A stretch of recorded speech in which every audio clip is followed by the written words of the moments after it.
দাদা ট্রেনটা এখানে আটকায় রয়েছে গেলে এখানে সামনে একটা ট্রেন ইঞ্জিন চাকা নাকি ডিস্ট্র্যাক্ট হয়েছে আর কি, এটা বলতে পারতেছি না, অনেকক্ষণ হয়েছে দাঁড়িয়ে। কোন স্টেশনে এটা এখন দাঁড়িয়ে তো আজকে কি সব ট্রেনে কি এভাবে আটকায় রয়েছে নাকি? ও হামসাপুর আওয়ার কথা, তারপরে করিমগঞ্জের একটা আছে ডেমো, এটাও আটকা নিয়ে গেছে।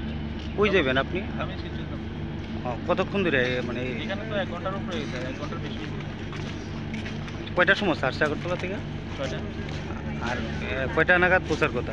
11টা 15। আপনার নাম? আমার নাম রানা দাস।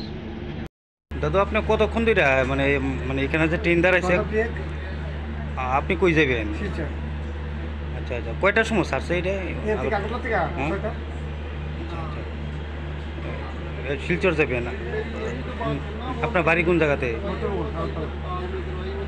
তা আপনি কি রুগী নাকি? আপনার এখানে যে এতক্ষণ ধরে মানে এখানে যে দাঁড়ায় মানে আটকায় দিয়েছেন আপনার কি? আচ্ছা আচ্ছা, আপনার নাম?